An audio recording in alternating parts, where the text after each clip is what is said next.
Sport Santé vous est présenté par l'Hôpital de la Tour. Votre santé, notre passion.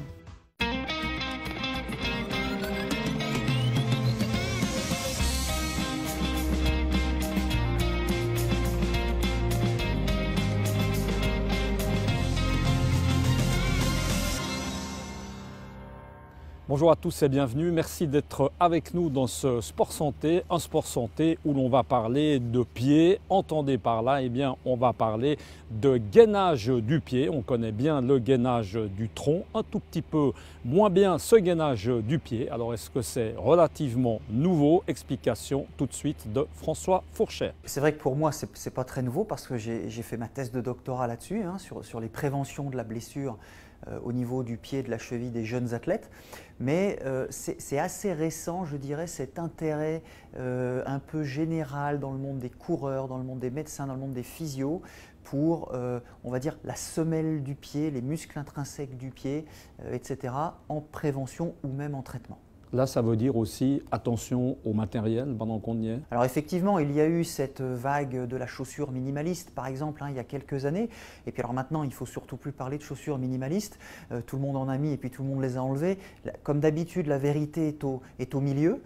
C'est-à-dire que l'intérêt au moins de cette vague de la chaussure minimaliste a été que tout le monde prenne conscience qu'on pouvait courir différemment, utiliser plus le pied, l'élastique, les qualités élastiques du pied pour courir, même si effectivement il faut courir dans la chaussure avec laquelle on est bien, et puis ne pas forcément suivre tel ou tel mode dans un sens ou dans l'autre d'ailleurs. Quand on parle pied, gainage du pied, évidemment, on fait référence, on pense immédiatement à course à pied ou marche. Ça concerne bien évidemment aussi des sports d'équipe. On peut penser au football, au basket, ça concerne tous les sportifs. Bien sûr, parce qu'on peut dire que tous les sports portés, tous les sports en charge, évidemment, sont concernés puisqu'on les pratique debout par définition.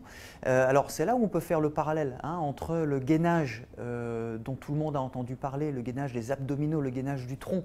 On n'envisage plus maintenant de traiter quelqu'un pour son dos ou même de faire une préparation physique pour un sportif ou pour une équipe, sans parler de gainage, d'abdos, de lombaires, d'obliques, etc. Eh bien, c'est le même concept qu'il faut maintenant décliner au niveau du pied. On ne peut pas correctement s'occuper du pied, de la cheville, voire même du genou et de la hanche, sans considérer avoir une interface solide, la première interface solide entre le corps et le sol, qui est la semelle, la voûte plantaire, l'arche médiale du pied. Il s'agit évidemment d'essayer idéalement d'agir avant d'avoir mal, c'est la prévention. Alors c'est vrai que moi dans les travaux que j'ai faits, je l'ai pris beaucoup en prévention de blessures parce que c'est aussi un petit peu plus facile dans les études que d'avoir une population blessée. Mais effectivement, on retrouve maintenant par exemple dans le traitement des fasciites plantaires, on retrouve dans le traitement des tendinopathies d'Achille.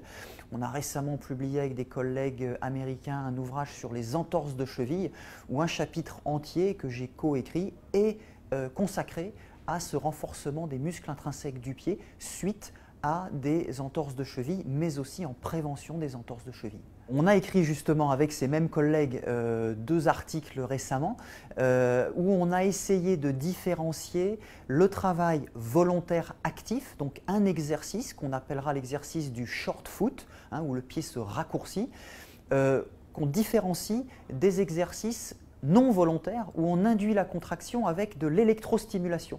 Donc on va poser les patchs sur la voûte plantaire, sur les muscles intrinsèques du pied. Alors pour les spécialistes en particulier sur l'abducteur du gros orteil, peu importe. Et puis on va envoyer un courant de renforcement musculaire classique et on va avoir exactement le même effet. Sachant qu'au final, on veut obtenir du patient ou du sujet qu'il soit capable de faire l'exercice en volontaire, en même temps qu'on lui envoie l'électrostimulation involontaire. Alors on peut le faire à la maison pour ceux, et je crois qu'en Suisse on est bien placé pour ça, pour ceux qui ont la culture de l'électrostimulation, effectivement, c'est très intéressant à faire à la maison.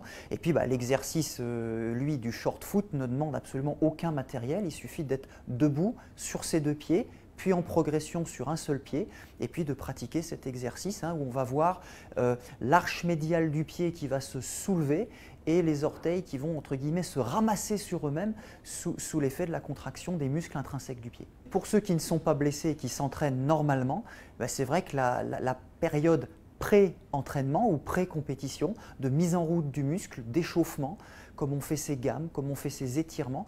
C'est vrai que ces exercices-là peuvent vraiment trouver leur place de manière à ce que la foulée ensuite puisse se dérouler de manière optimum.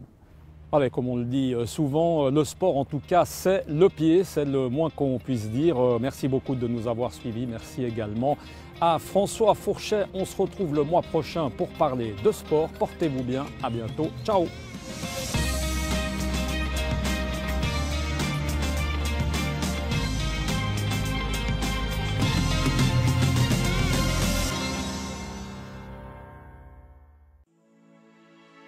Sport Santé vous a été présenté par l'Hôpital de la Tour.